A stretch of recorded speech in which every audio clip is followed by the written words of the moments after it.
Panthers Nation. How do we feel? I feel like I just made a video like this last week. Wait a minute. I did make a video like this last week, but this is deja vu all over again. The Carolina Panthers are trading for another corner, another big-time corner. Last week it was CJ Henderson, and today is Stephon Gilmore, the former Defensive Player of the Year, All-Pro, hometown kid from South Carolina. What a day. At first, it sounded like he was going to be released, but somehow, some way, Scott Fitterer came in, swooped in, made the trade for a 6th-round pick in 2023. A 6th-round pick. Peanuts. We got peanuts. We got Stephon Gilmore for peanuts, okay? For peanuts.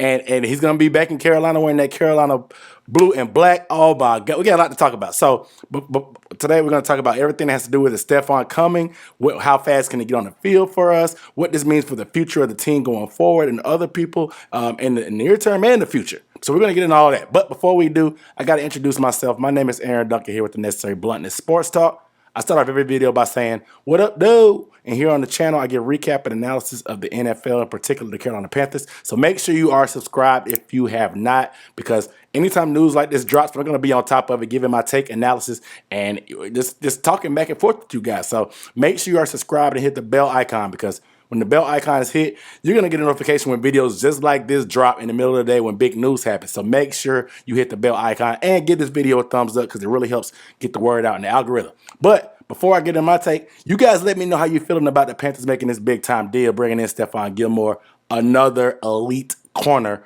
on this roster, souping up this defense even more. You guys let me know how you're feeling down below in the comments. Let me know if you love it or like it. Did we overpay? I doubt it. What are you thinking? Are you concerned about the future of the team? Let me know down below in the comments. But, of course, like I said, the Carolina Panthers performed a trade, giving a 6th-round pick from 2023 to the New England Patriots for Stephon Gilmore.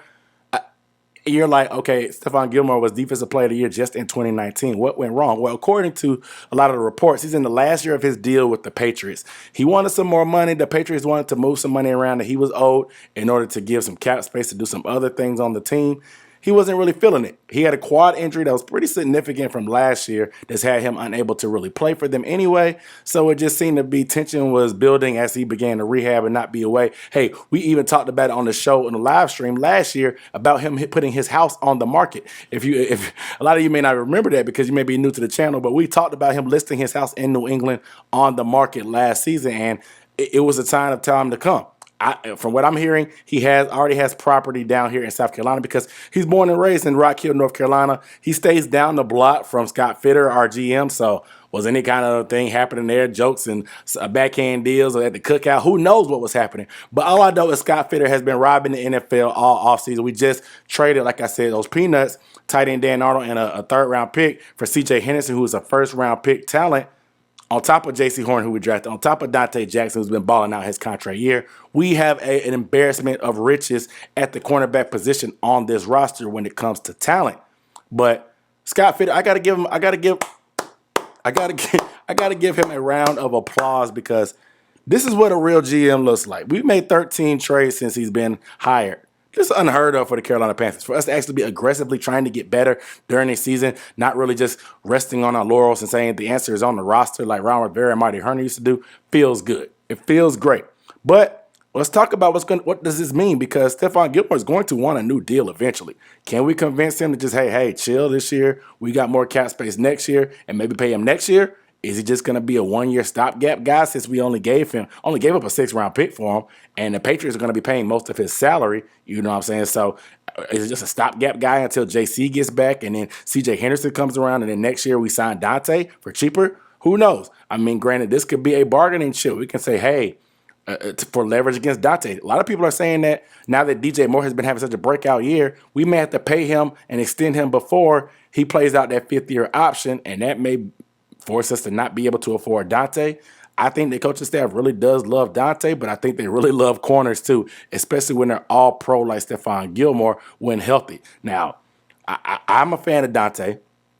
I think CJ Henderson can also work out too with time. Granted, CJ Henderson just got here also, so it's going to take some time to grow. We have youth there too. Gilmore is 31 years old, so Will they want to give him big time money? I'm not sure. But like I said, that's why I'm thinking that this maybe could be a 1-year stopgap type of thing because he's on the last year of his deal that he's on. We only gave up a 6th-round pick. If we don't re-sign him after next year because we priced out, it's not the end of the world. All you're out of is a 6th-round pick, and you're able to get through this year since we expect our defense to be competitive and be the big part that carries us this year. Strike while the iron is hot. So I'm not mad at that. And the other interesting thing is all-pro corners just don't come available like this that often. So, like, worst case scenario with this deal, we keep him out of Tampa because we know Tampa has needs at corner. That's why they picked up Richard Sherman. They had Jamel Dean, Carlton Davis was hurt, and Sean Murphy Bunting was all hurt also. So they're really hurting. Their secondary can be had. You saw that on Sunday Night Football. Mac Jones actually did halfway decent, had a chance to win the game down the stretch. But like I said, this gives us, at worst, keeps Stephon Gilmore out of Tampa. So we weren't just off of that, let alone being able to add an all-pro former defensive player of the year for a 6th-round pick, man, like, woo! However, he's not going to be able to play for this team until week 6 anyway. So, like I said, with Jaycee Horn being out, that's another injury that's there. CJ Henderson still getting his legs underneath him in our system. He's going to be learning, but it's week 4 right now. Excuse me, it's week 5. So after week 6, he'll be able to play because we traded from him. He was on the PUP list, physically unable to perform. Okay, that's what that means. But who cares? I think he's going to come off healthy from what it sounds like. It doesn't sound like the injury is a big deal so much to prevent him from being on the field for us. So week 9 against the Patriots is going to be a movie. It was going to be exciting because Cam Newton was coming back to Bank of America Stadium to play, but now it's going to be Gilmore going against his former team in his home state of Carolina, well, Carolinas, against Bill Belichick and those guys. So it'll be very interesting to see what happens week 9, especially if we can get some pressure on Mac Jones and get an interception from Stephon Gilmore on Mac Jones. It would be like the drama. I'm already waiting on the storylines and the drama coming out that big-time game. That game is going to be, it went from being must-see with Cam Newton coming to down in the dumps to now it could be a little bit more exciting now that Stephon Gilmore is going to be going against his former team. Nevertheless, Stephon Gilmore is something to be very excited about. Like I said, the big picture, we have a group in a front office that's not going to sit on their hands when it comes to the defense, at least. We still need to figure out what we're going to do with the offensive line. A lot of people are like, why are we making all these moves for the defense when the offensive line is clearly the problem? You saw the game against the Cowboys. I don't know. If they were just good left tackles walking around and just available like that, if it was that easy, everybody would do it. You know what I'm saying? There may be some Eric Decker or Andre Dillard that people have been wanting us to do, but maybe they don't feel too good about those guys, and who knows? But at the same time, you can see that it's actually there. They're actually willing to make deals and be in on every deal, like you said.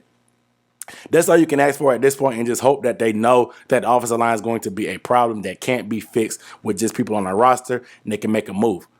The trade deadline is still a ways away, so I doubt the Panthers are done because they're giving away 6th-round picks and players. They don't care. If they have a need and they can get low risk, high reward, just like they did with CJ Henderson, just like they did with Stephon Gilmore, Scott Fitter is going to take it. So I love what I see from there. You guys let me know down below in the comments, how are you feeling about this deal? Because low risk, high reward, he's a vet.